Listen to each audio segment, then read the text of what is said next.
పూర్తి వివరాలకు చదవండి రేపటి అక్షర శిల్పం దినపత్రికలో. తలలేని మొండంలా విశాఖ రైల్వే జోన్, ఉత్తరాంధ్ర గుండెకాయపై దెబ్బ. జోన్ నుంచి కిరండూల్ లైన్లో తప్పించడంపై వ్యతిరేకత, దాన్ని రాయగడ డివిజన్లో కలపడంపై రచ్చ. విశాఖ డివిజన్ వార్షిక ఆదాయం సుమారు 8,000 కోట్లు, అందులో కేకే లైన్ వాటానే 4,500 కోట్లు. దాన్ని రాయగడకు కట్టబెడితే కొత్త డివిజన్కు ఆర్థిక కష్టాలు.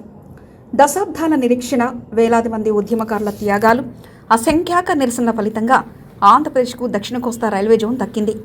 విశాఖపట్నం కేంద్రంగా ఈ జోన్ ఏర్పాటు కావడం ఉత్తరాంధ్ర అభివృద్ధికి ఒక మైలురాయి అవుతుందని అందరూ భావించారు. అయితే జోన్ ప్రకటన వెనుక ఉన్న అసలు రంగులు బయటపడే కొద్దీ ఇదొక వరమా లేక శాపమా అన్న సందేహం సామాన్యుడి నుండి మేధావుల వరకు అందరినీ వేధిస్తుంది.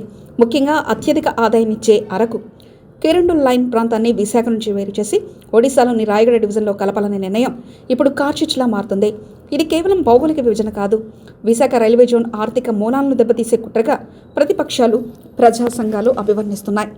విశాఖ రైల్వే డివిజన్ అంటేనే భారతీయ రైల్వేలో ఒక గోల్డెన్ డక్. దేశంలోని టాప్ 5 ఆదాయ డివిజన్లో ఇది ఒకటి. దీనికి ప్రధాన ప్రాణాధారం కిరండూల్. కొత్త వలస లైన్, ఛత్తీస్గఢ్లోని బైలాడిల్లా గనుల నుంచి ఇనుప ఖనిజాన్ని విశాఖపట్నం స్టీల్ ప్లాంట్ పోర్టుకు తరలించే ఈ మార్గం ద్వారా ఏటా 1,000 కోట్ల రూపాయల సరుకు రవాణా ఆదాయం వస్తుంది. గణాంకాల ప్రకారం విశాఖ డివిజన్ వార్షిక ఆదాయం సుమారు 7,500 కోట్ల నుంచి 8,000 కోట్ల మధ్య ఉంటుంది. అందులో కేవలం కేకే లైన్ వాటాకే దాదాపు 4,500 కోట్ల పైచిలకు ఉంది. ఇప్పుడు కొత్త జోన్ ఏర్పాటులో భాగంగా అరకును, ఆ పక్కనే ఉన్న ఆదాయ వనరులను రాయగడ డివిజన్కు కట్టబెడుతున్నారు. అంటే విశాఖకు జోన్ హోదా ఇచ్చి ఆ జోన్ బతకడానికి కావాల్సిన ఆదాయ మార్గాలు మాత్రం పొరుగు రాష్ట్రాలకు దారాదత్తం చేస్తున్నారు. ఇది తలలేని మొండం ఇవ్వడమే కాక ఉత్తరాంధ్ర ప్రజల నోటికాడ ముద్దను లాక్కోవడమేనని స్థానిక నాయకులు ఆవేదన వ్యక్తం చేస్తున్నారు. రైల్వే పరిపాలనలో ఆదాయం అనేది కీలకమైన అంశం.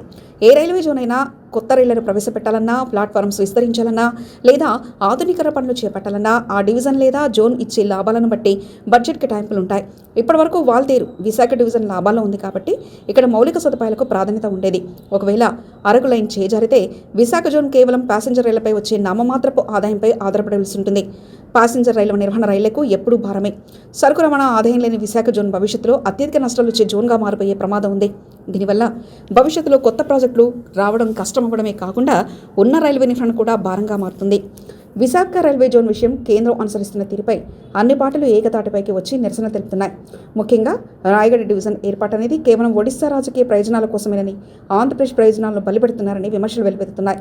విశాఖకు జోన్ ఇచ్చామనే పేరు తెచ్చుకోవడానికి మాత్రమే ఈ నిర్ణయం పనికొస్తుంది తప్ప ఆంధ్రులకు వచ్చే ఆర్థిక లాభం ఏమీ లేదని వివిధ పార్టీల నేతలు మండిపడుతున్నారు. అరకు లాంటి పర్యాటక, పారిశ్రామిక ప్రాధాన్యత ఉన్న ప్రాంతాన్ని రాయగడలో కలపడం వల్ల స్థానిక నిరుద్యోగులకు రైల్వే ఉద్యోగాల్లో ప్రాధాన్యత తగ్గుతుందని, అలాగే స్థానిక సమస్యల పరిష్కారం కోసం విశాఖ ప్రజలు భువనేశ్వర్ లేదా రాయగడ వైపు చూడాల్సిన దుస్థితి ఏర్పడుతుందని వారు హెచ్చరిస్తున్నారు. కేవలం విశాఖ డివిజన్కు యథాతథంగా ఉంచి పూర్తి ఆదాయ వనరులతో కూడిన జోన్ను మాత్రమే తాము అంగీకరిస్తామని వారు తెగేసి చెప్తున్నారు.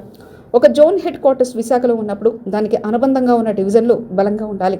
కానీ ఇప్పుడు జరుగుతున్న విభజన వల్ల విశాఖ జోన్ పరిధిలోకి వచ్చే విజయవాడ, గుంతకల్ డివిజన్ల మధ్య సమన్వయం కంటే ఆదాయం ఇచ్చే వాల్తేరు డివిజన్ ముక్కలు కావడం పెద్ద దెబ్బ. కిరండూల్ లైనే రాయగడకు వెళ్లడం వల్ల రైల్వే రాకపోకల నియంత్రణ, ఆపరేషన్ పనులు అన్నీ కూడా ఒడిశా అధికారుల చేతులకు వెళ్తాయి. అది భవిష్యత్తులో విశాఖ పోర్టు, స్టీల్ ప్లాంట్ కార్యకలాపాలపై కూడా ప్రభావం చూపే అవకాశం ఉంది. సరుకు రవాణాలో జాప్యం జరిగితే అది నేరుగా విశాఖ ఆర్థిక వ్యవస్థపై దెబ్బతింటుంది. ఉత్తరాంధ్ర ప్రజలకు అరకుతో ఉన్న అనుబంధం విడదీయలేనిది. పర్యాటక పరంగా ప్రపంచ ఖ్యాతి చెందిన అరకు రైలు ప్రయాణం విశాఖ గుర్తింపులో భాగమే. అటువంటి ప్రాంతాన్ని పరిపాలనా పరంగా వేరు చేయడం ఇక్కడి ప్రజల భావోద్వేగాలను గాయపరచడమేనని రాజకీయ పక్షాలు పేర్కొంటున్నాయి. మా భూముల్లో నుంచి రైళ్లు వెళ్తాయి, మా కనీసం తరలిపోతుంది, కానీ ఆదాయం మాత్రం పక్క రాష్ట్రాలకు వెళ్తుందా అని నిలదీతలు క్షేత్రస్థాయిలో వినిపిస్తున్నాయి. ఇప్పటికే పలుచోట్ల రైల్వే స్టేషన్ల వద్ద నిరసనలు, ధర్నాలు మొదలయ్యాయి.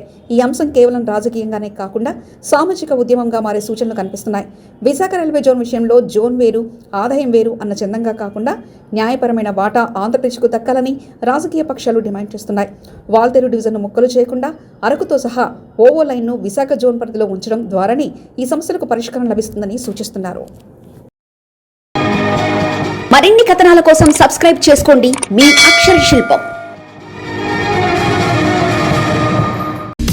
పూర్తి వివరాలకు చదవండి రేపటి అక్షర శిల్పం దినపత్రికలో.